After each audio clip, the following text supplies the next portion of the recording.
Welcome to another episode of Earth911's Sustainability in Your Ear. We're back to have another conversation with a change maker working to accelerate the transition to a sustainable, carbon-neutral society. We've talked on this show many times about carbon capture strategies, both involving nature and technology. Our guest today is Dr. Marcius Extavour, who is Chief Scientist and Executive Vice President of the XPRIZE Circular Carbon Network. The organization, which creates significant financial prizes to incentivize rapid innovation, recently announced the results of its third annual survey of the state of the carbon capture industry. The XPRIZE Carbon Program is also in the midst of a $100 million challenge funded by Tesla founder Elon Musk. Following the competition's first round, they recently awarded $15 million, which was split among a group of 15 promising teams working to make carbon capture and removal scalable and efficient at the gigaton level. The report also found that investments in carbon capture quadrupled between 2020 and 2021, rising by $875 million year over year to approximately $3 billion invested in total to date. As previous guests have explained, CO2 is a basic building block for fuels, chemicals, construction materials, and myriad consumer products. The XPRIZE study also found that carbon technology companies are already generating revenue. 29% of the companies reported earning more than $1 million in revenue, and 56% of all the firms surveyed have some paying customers. This is an important industry to follow. It could remove the trillions of tons of anthropogenic carbon dioxide in the atmosphere and eventually return us to pre-industrial CO2 levels. You can learn more about the XPRIZE Circular Carbon Network and the report at circularcarbon.org. Circular Carbon is all one word, no space, no dash, circularcarbon.org. Welcome to the show, Marcius. How are you doing today? Thank you. It's great to be here, and I'm doing well. Excited to talk about this stuff. Well, it's great to have you because this is something that we've been covering for several years, and I think it's going to be essential to restoring nature to what we found it, how we found it before the industrial era. Tell us how the carbon challenge evolved and built on the underlying XPRIZE approach that you've been using to solve the world's biggest problems. Yeah, certainly. Well, I would say our general approach at XPRIZE is to try to identify problems that, if solved, could have massive positive benefit, across everyone on Earth, all of humanity. Mm-hmm. Now, that's a pretty lofty and ambitious claim. So what are we talking about here? Well, the problem areas are fairly obvious. We have things like disease, poverty, climate change is on our agenda now, the energy transition. And of course, there's so many other social and technological problems out there. What we try to do at XPRIZE is identify ones that are not sort of on their way to being solved already, two, appear to be stuck for some identifiable reason, and three, might benefit from a jolt in the form of high ambition and crowdsourcing. So let me just break that down. What a prize fundamentally is an invitation to be part of a game. And here's how the game works. We say, here's an important problem that needs solving. If you, anyone out there, can solve this problem in a demonstrated way that sort of resonates in the broader community, we will pay you. That will be the reward. You will win the game, and we will award you a prize. So in prize terms, we launch a prize. We say we are going to do a prize for removal of CO2 from the air or the oceans. That's this carbon removal prize. We set some boundary conditions, like it actually has to work. You have to understand your costs. You have to show that you think it could scale up massively and be relevant for climate change. And then we open it up to the world, invite people to demonstrate their solutions, and reward the winners with cash prizes. And the last thing I'll say here is, we can get into the history of how this all came together, but the real interesting thing about prizes to me is that it isn't just about finding a technology or a team to award money to. There are a lot of ways to do this. The prize exercise, everyone that participates, the interest that's generated in the topic, the conversation, the competition, actually leverages in more resources and helps to build a community of solvers around a topic area. Building this community of solvers working on a particular problem, that is actually our big goal and our big ambition with this kind of incentive prize. Well, the XPRIZE has solved some interesting problems, AI-related, spaceflight-related, COVID vaccine-related in the past. Tell us exactly what will determine who wins this competition, this carbon competition. How does the winner win? Sure. So I'll describe it in two ways, because we've just gone through an intermediate round where we awarded some of the prize purse. Mm-hmm. But I'll start with how you win the grand prize. You got to do three things, and this will be awarded in about 3 years' time. First thing you have to do is demonstrate a working carbon removal solution at a scale of at least 1,000 tons per year. Okay.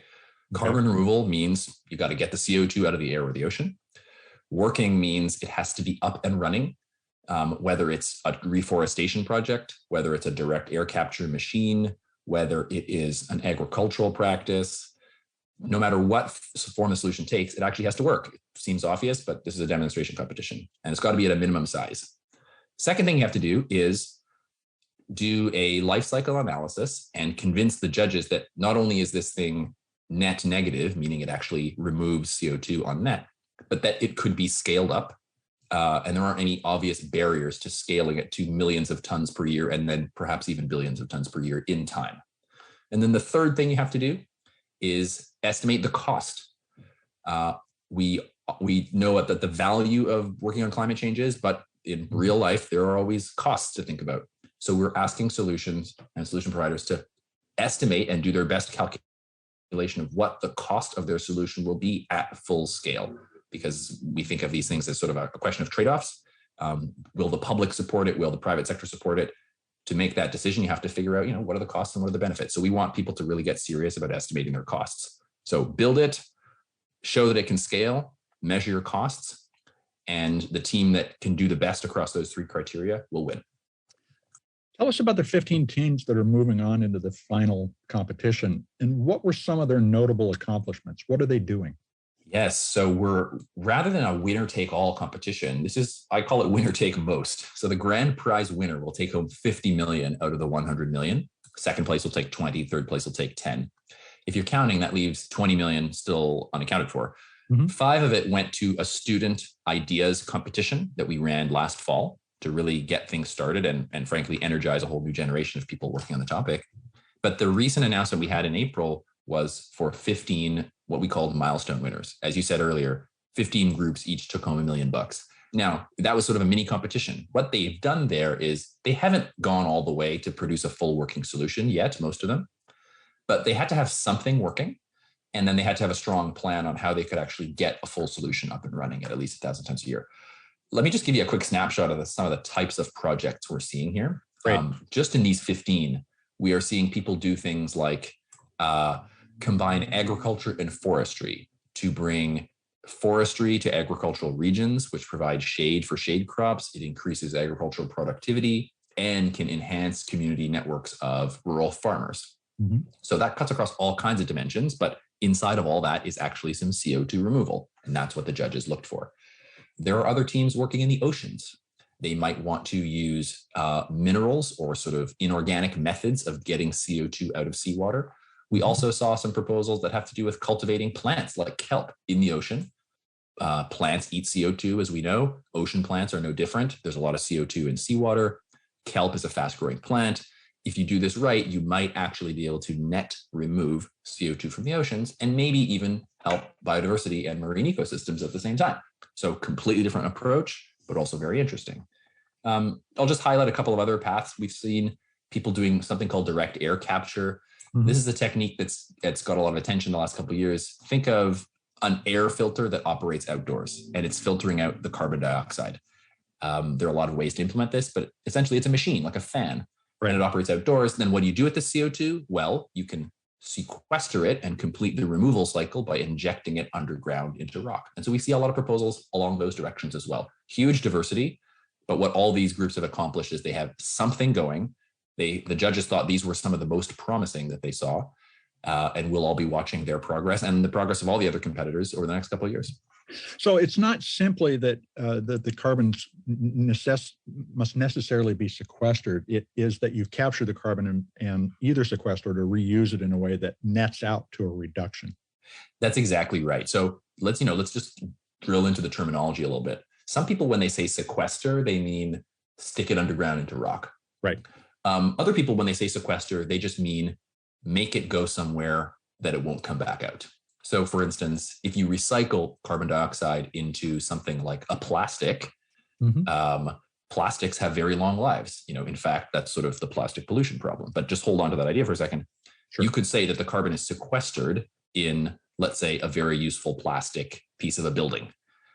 Or you could harvest carbon in the form of hardwood trees and use those trees to build a building. And then you could say the carbon is sequestered in the wood product or the building or the house. We don't care what the end of life of the CO2 is for the competition. We just want it to stay wherever it is for at least 100 years, if that makes sense. Okay. Were there product or companies developing CO2 capture to make products that made the final 15? Because you didn't mention that. You talked about several forms of natural sequestration, but are product CO2 harvesting companies moving forward too? Yes, there are. So I'll give a couple of examples. There are some companies among the 15, but also among, we actually have dozens of different competitors that seem extremely competitive. We published not just the 15 winners, but a list of the best 60 groups according to our expert reviewers. And then we had roughly 300 total submissions for this round of the competition that seemed solid and in scope actual carbon removal projects. But to your question, yes, there are some teams that are proposing to make products, but there's a catch here. So some of the products, or the catch is that we're looking for net negative removal and durable sequestration. So in plain language, you actually have to take out more CO2 than you generate, and it's got to stay taken out, whatever final form that takes. It turns out that many of the products you can make out of CO2, the CO2 won't last. So things like liquid fuels or foods, yep, you can do the capture, you can do the conversion, you can even sell them for profit, and you can avoid emissions doing this. But if you ask the question, is it durable and is it net negative? The answer is usually no. So those are very promising. For instance, a lot of the companies we covered in the Circular Carbon Network report are focused on utilization of CO2, but not all of them are actually net negative or what we would consider carbon removal. That's okay. It's just something a little different. I think where the overlap does exist between CO2 utilization and carbon removal are in, well, you guessed it, durable products. So hardwood, possibly long-lived plastics. Some people are working on carbon fiber, which could have a long life. Concrete is probably the most obvious choice. Very simple and straightforward material, fairly easy to produce, has a very long life, and can be made with CO2 as an ingredient. So that's really a sweet spot for utilization and net negative carbon removal. Yeah, we have actually talked a lot about the use of CO2 in concrete because, of course, concrete is such a carbon-intensive material to produce and the most ubiquitous human material. Exactly. Now, the World Resources Institute recently released a study on the impacts of scaling up, particularly direct air capture technology. And they pointed out that sourcing enough renewable energy, water, land for placing the systems, as well as potential chemical shortages and chemical pollution are all issues that we need to be aware of. Are the XPRIZE teams addressing that full spectrum of concerns that may emerge from large-scale carbon capture? Great question. And the short answer is yes, they have to. To win the prize, the winning team will have, at minimum, a clear identification of what the hurdles to scale up are. But more realistically, they will have some idea of a plan on how to overcome them. I've said before, it's not just the team that can maximize its strengths, it's the team that can minimize and overcome its weaknesses that's going to be successful in the competition, but also in the broader marketplace. Maybe one other thing I'll say too, just zooming out a little bit, it's great that WRI and others are focusing on those things. Direct air capture, for instance, is notorious for being energy intensive. That means that, either the heat or the natural gas or the electricity or whatever the power source has got to come from somewhere. But you can look at it another way. We're not talking about, when we're talking about sort of a climate shift or new climate technologies, we're not talking about small niche solutions here. We're talking about sort of remaking our economy. And so we should expect these large global scale challenges to exist. And I think it's up to us to get serious about how we can actually solve them. So it's good WRI is pointing this out.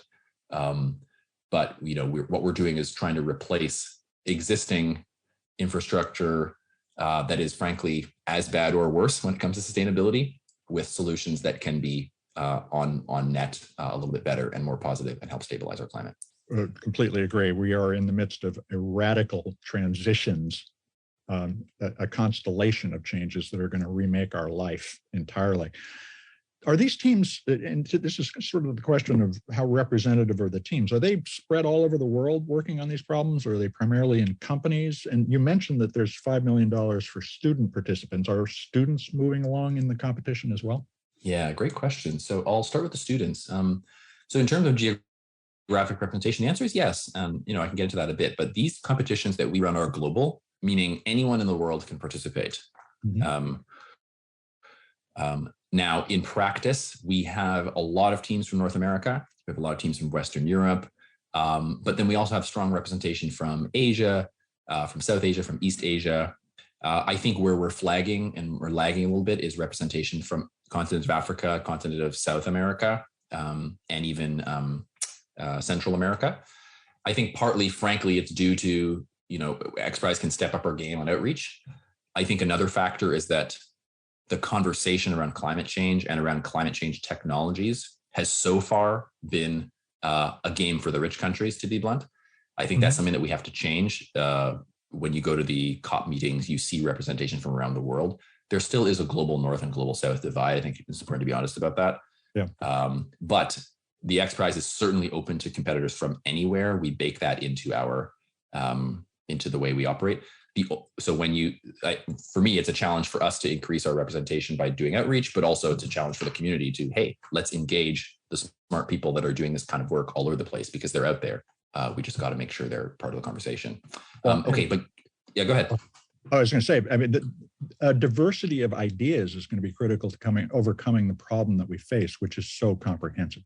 Exactly right. I'm glad you said that. I mean, the way I think about this is if the carbon removal conversation or any climate related conversation sort of proceeds along a certain path, that path could be one part of the world is trying to develop solutions and sell them or suggest them or export them to another part of the world. It's often described this way, sort of like in trade or economic terms. I have a feeling that that's not going to work out very well because there will be obvious inequities created.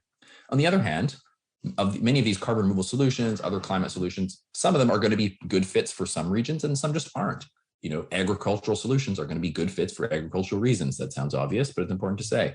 So there will be, each country is probably going to make its own choices about what kind of solutions it wants to deploy that are in its own interest of its population and its other goals. So I think it's great that if we can support a diversity of not just opinions and ideas, but of different solutions that can work in different societies, different geographies, different climate zones, frankly. Direct air capture, for instance, has a hard time with humidity sometimes. It might operate better in dry zones. How do we adapt to that? It depends on the technology. But look, within the competition, we are seeing, I think we had 23 different student winners from, I believe, 7 or 8 different countries. The 15 milestone winners are from 7 or 8 different countries. Again, there is a bias towards North America and Europe in the results, in just what we see. But as I've said, we saw strong representation, and we've published some of these stats online about exactly who the teams are, where are they located. We actually have a great map on our website that's just got pins about where all the teams are. Because it's an invitation to people to look for teams that might be in your local area, or regions that you work in or travel to or have family in, and consider getting involved or at least checking out what's happening. Well, that's great. We were going to point to that so that folks can take the next step and start to get engaged with the information. But right now, we're going to take a short break and listen to a little creative advertising. We'll be right back.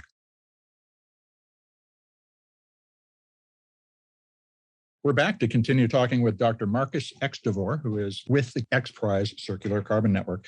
Now, we talked a little about previously existing companies that are doing this. Blue Planet, for instance, has provided atmospheric carbon-based concrete for the new San Francisco airport runways and terminal. Fortis is a British Columbia-based maker of ethanol based on captured carbon. How did their solutions compare with the standard of performance that the XPRIZE requires to win the competition? Are they already essentially doing what you're incenting people to do? Yeah, good question. So I'll just sort of comment on them a little bit, and apologies in advance if I get any of the details wrong. So Blue Planet, I'm familiar with. They are making sort of a cementatious material, something that can be used in concrete. And as you've said, they've got commercial contracts. So yes, I think what they're doing is absolutely in scope and in line with what we're we're talking about. It's in line with actually a previous competition we ran, which was specifically focused on CO2 utilization. Right. Fortis, I'm actually less familiar with, but I'm familiar generally with that process of making that kind of chemical or fuel out of CO2. My instinct is that they might not be considered carbon negative or carbon removal. I don't know if they consider themselves such, but they're certainly, their product certainly has the capability of reducing a lot of emissions. If we use their product instead of traditional fossil-based chemicals, we will save a lot of CO2 emissions, which is fantastic. It's just sort of in a slightly different category. So that's not a critique in any way, just pointing out of a difference of kind. The last thing I'll say is, we know that there are groups out there already doing this. We don't tend to launch prizes into a complete vacuum. We want there to be some level of activity already. Mm-hmm. What we think the prize can do is, frankly, help shine a spotlight on what groups like them are doing, whether they end up becoming part of the prize or not, because we just want more people to talk about the topic, talk about the challenges, talk about the opportunities, and then let the best market participants kind of take it from there. But another quirk that's kind of interesting about this prize we're running, and we've never done this before, we're essentially keeping the registration open right up until the last minute. So typically we have a prize, we launch it, we say, click here to sign up, and there's a sign up deadline. And if you miss the deadline, you're out of luck, because the competition then focuses on the people that signed up, and we whittle it down until there's a winner if somebody meets all the requirements. In the carbon removal prize, we did a student round, we did a milestone round, but now the competition totally resets. Anybody can win the prize 3 years from now, whether they've registered or haven't registered because they were busy with other stuff, or they haven't heard about it, or they just weren't interested, and maybe they will become interested in 2 years. We just want the best solutions to have a chance to compete at the deadline. So we're keeping it open, and that means we're never exactly sure who's going to enter right up to the last minute, but it kind of makes it interesting that way. Well, that's actually fascinating. The idea that the competition really continues to be open and diverse in terms of potential solutions right up until the end, rather than narrowing it down and closing up doors to various participants. I was surprised that so many companies are generating more than $1 million in revenue. What are they doing and what's gaining the most traction? Yeah, great question. The companies that are generating revenue, that we're trying to profile in this Circular Carbon Network report, the market report, they tend to be generating products or services that are valuable. Okay, that's an obvious thing to say. They're making products they can actually sell and that are out competing incumbent products, whether it's ethanol or industrial chemical like formic acid, which is used in fertilizer, whether it's concrete or additives that can go into concrete. The point is they're actually selling materials into the current economy. Some of their customers, I think, actually love the fact that it's low carbon, but frankly, a lot don't care. They're just interested in, I just want good concrete, or I just want a fuel that works, or I just want a chemical at the right price for my application. So a lot of people are selling those products and are being successful, even at a small scale, and that's generating revenue. Another second source of revenue, in some cases, is carbon credits. Now, this sort of opens up another discussion, but there are various marketplaces, largely called the voluntary markets, where, for instance, a company might pay to purchase a carbon credit, which represents some kind of carbon emissions savings. And it can get complex, but that's the fundamental idea. And it turns out that service, if you can call it that, is worth money. These credits trade for anything from $5 per ton of CO2 to sometimes hundreds of dollars per CO2, and they're all different types and flavors. But if you have a CO2 conversion business or a CO2 removal business, you can generate credits. These things have value, and that can be another source of revenue for a young company. Now, your report suggests that this is a $1 trillion plus market, just waiting for firms that crack the problem. And investments have been soaring. They were up 400% last year. How much capital do you think is needed in this marketplace to achieve a $1 trillion annual run rate? Oh, this is a great question. There was actually a debate, not a debate, but a quick conversation I saw on Twitter a few days ago where somebody asked sort of a similar question. And the first answer I have is that I don't know an exact number. I haven't seen a calculation of that number. And I think one reason is that it depends on so many different assumptions. But I'm not trying to dodge the question. I think that a reasonable rule of thumb very ballpark estimate is on the order of $100 billion. I think $100 billion would probably get us to a place where the marketplace and the innovation cycle are self-sustaining. We're trying to get something off the ground here. We're sort of trying to go from 0 to 1. Right. And our market report shows that there's a lot of momentum.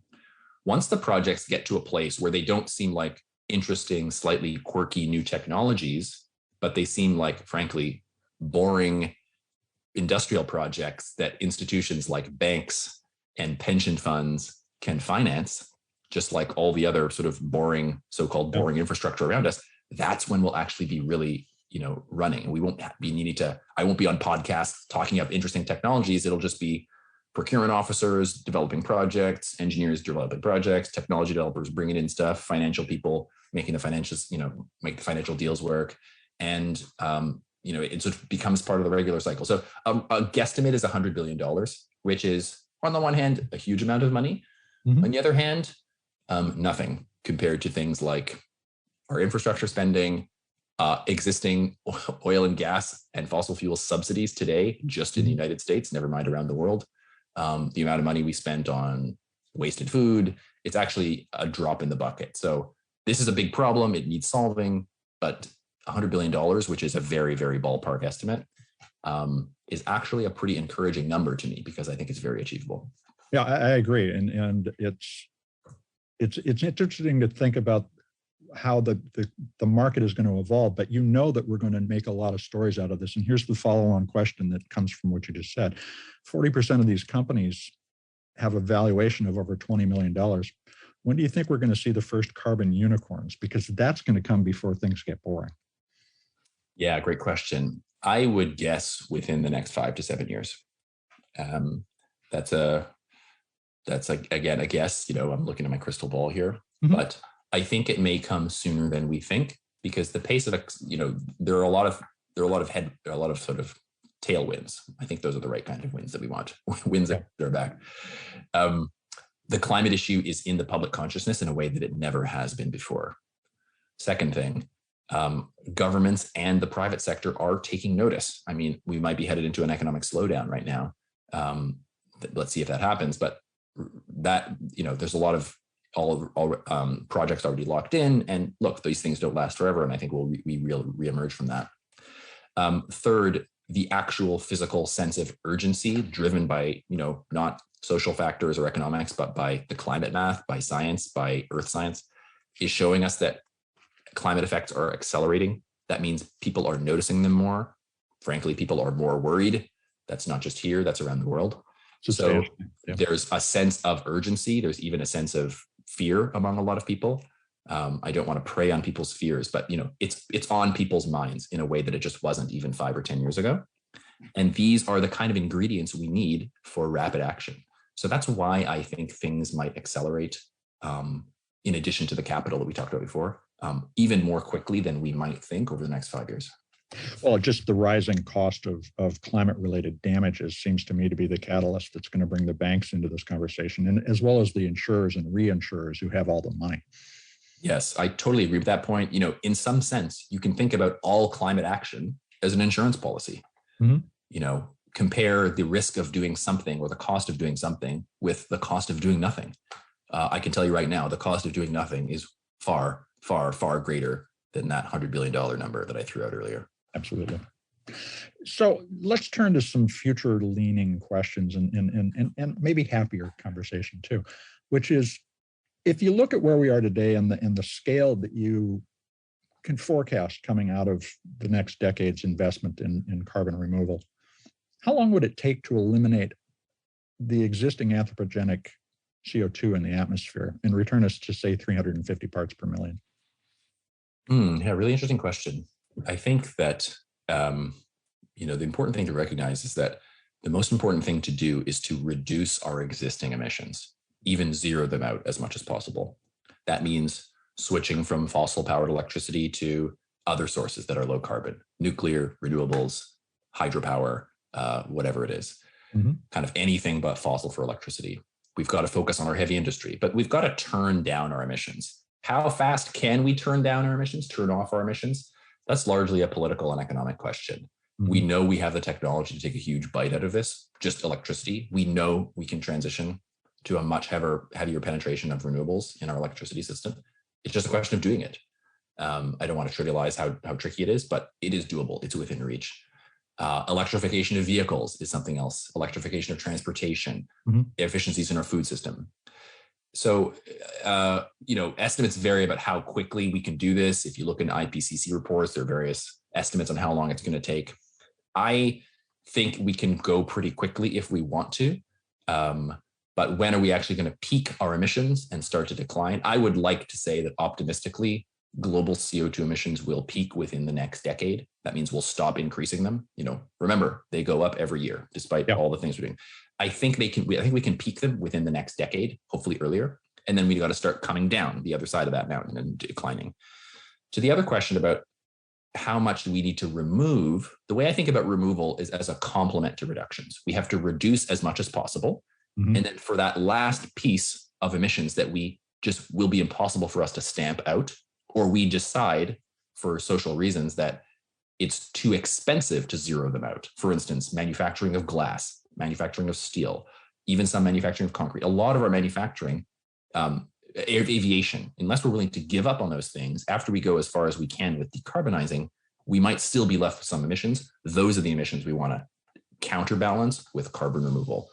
The estimates there are that we'll probably need around 10 gigatons per year of carbon removal by the year 2050. That number is debated. Some people think it's higher. Some people think it's not. It's a little bit too high. And it frankly depends on how quickly we zero out our existing emissions. But I'm fairly confident that within the next 30 years, we'll be in a much better place. The question is, what are we going to do in the next 2 years, the next 5 years? Can we make the choices to set ourselves up on that trajectory to be sort of on a glide path to emissions coming down every year, carbon removals continuing to ramp up, plenty of old boring solutions being just deployed in the market, some new technologies coming online to improve efficiency, reduce costs, et cetera. That's where I want us to get to kind of over the next 5 to 10 years. I have my fingers crossed for that. I hope we get there, but let me ask a question about the best problem we could possibly have. So we've already established carbon capture is very capital intensive. What becomes of the infrastructure once we have carbon, and I'm making air quotes, under control? Do we end up retiring all of this infrastructure? Or is it possible, and this is a question I've asked several of our guests, that we really end up operating a global atmospheric conditioning system that continues to harvest and pull back any remaining emissions like the airline emissions you mentioned a moment ago? Great question. I think the maintenance scenario is more likely. We have to be extremely careful to not think that the maintenance system is a replacement for direct emissions cuts. That's actually the worst mistake we can make today and tomorrow and the future. What we should not do is say, okay, well, we emit about 38 billion tons of CO2 every year. What we should do is just keep partying, but build 38 billion tons. Well, we shouldn't build 38 billion tons of removals. That's the wrong conclusion from this. What we should do is shrink that number as much as possible, shrink it down to 30, then 25, then 20, and then 5 and 50, and then maybe offset what we just, can't get rid of, that last core. But think about it this way. That's annual. We have a lot of natural systems that need to be restored, forests, grasslands, tropical forests, other ecological zones that themselves sequester and naturally absorb a lot of CO2. And we've lost a lot of that. So the more we can restore our ecological systems, that sort of becomes that natural maintenance system. But yes, since we have mechanically and artificially added a bunch of carbon to our carbon cycle by digging up fossil fuels over the last 200 years, we will probably need some maintenance to keep that carbon balance at bay. The average life of a power plant is around 40, 50, 60 years in the United States. That's an extremely long time, but we actually know how to manage assets over that time. So if we imagine over the next decade, 2 decades, we start to ramp up carbon removal infrastructure, some of which might look a little bit like a power plant, maybe direct air capture, for instance, then managing those facilities for 40, 50, 60 years is not a ridiculous proposition. And then figuring out how to retire them if needed at the end of that life, or building another generation if that's what's required. This is all doable. This is all feasible. So those are some ways that I think about it. Well, if only it gets that boring and we have those kinds of problems, everything will have turned out quite well. Boring is good when it comes to climate action. That's my thing. Well, hey, Marcus, I want to thank you for taking time to talk with us today. How can our listeners follow along with what the XPRIZE for Carbon Removal is doing? Thanks. A lot of different ways. Probably the most fun way is to find a team that you think is interesting and give them a call. To follow them, you can follow them on social media or wherever they are, and maybe even get involved. Remember, there are hundreds of teams trying to do these carbon removal projects around the world. There might be one in your region. Of course, you can come to the XPRIZE website. We're going to keep that updated with who the teams are, what they're up to. There are 3 years left in the prize. We don't just sit around and wait for the end to come. We actually have a few other projects that we're working on in the meantime, to do with measurement, to do with environmental justice, to do with rallying private investment, a lot of other stuff. So you can learn about it on our website, follow us on social media, all the usual places. And then, of course, look, XPRIZE is not the only group working on this project. There are a lot of other interesting projects out there. Carbon removal is definitely on the upswing at the moment. So there are a lot of opportunities to learn more about the topic, the whole carbon utilization movement, the circular economy movement. It's a great time to be interested in these topics. A lot of ways to get involved. Well, I hope you'll come back and share the evolving story with us as well. Thank you very much for taking some time with us today. Really fun, real pleasure to be here. Thanks so much. We've been talking with Dr. Marcius Extavour. He is Chief Scientist and Executive Vice President of the XPRIZE Circular Carbon Network. And you can learn more about the XPRIZE Circular Carbon Network, as well as find links to the report at circularcarbon.org. Circular Carbon is all one word, no space, no dash, circularcarbon.org. You know, we've talked a lot about carbon capture on Sustainability in Your Ear, and we recognize that a lot of people, when they first hear about carbon capture, think that it is essentially a license to continue to emit carbon. But that represents a moral hazard, the idea that we can continue our bad behavior because we found a way to erase that behavior. We need to stop the behavior of emitting CO2 in massive quantities, as Marcus described during the conversation. And we need to get to use carbon technology to get on a path to eliminating the excess carbon we've already put in the atmosphere. That's a hard story for everybody to take in all at once. And it's going to be several years, probably about the time that the XPRIZE awards its Circular Carbon Network Award, that before we ever get to the point where this becomes something that we all can understand and take for granted and have reasonable conversations about. But for now, it's about creating more ideas so that we end up both with emitting less waste and cleaning up the mess we already have created for humanity's future generations and the planet and all the other species on it. So do take some time to check out circularcarbon.org. We'll have links on the article that accompanies this podcast. This is Earth911, Sustainability in Your Ear. I'm Mitch Ratcliffe. We, of course, will be back with another innovator interview soon. I hope you'll share this podcast with your friends who've been asking about how do we clean up the carbon dioxide in the atmosphere. Tell your family, your friends, people at work that there's a lot of activity going on, and let's get the story out there. Well, we'll be back soon. In the meantime, take care of yourself, take care of one another, and let's all take care of this beautiful planet of ours. Have a green day.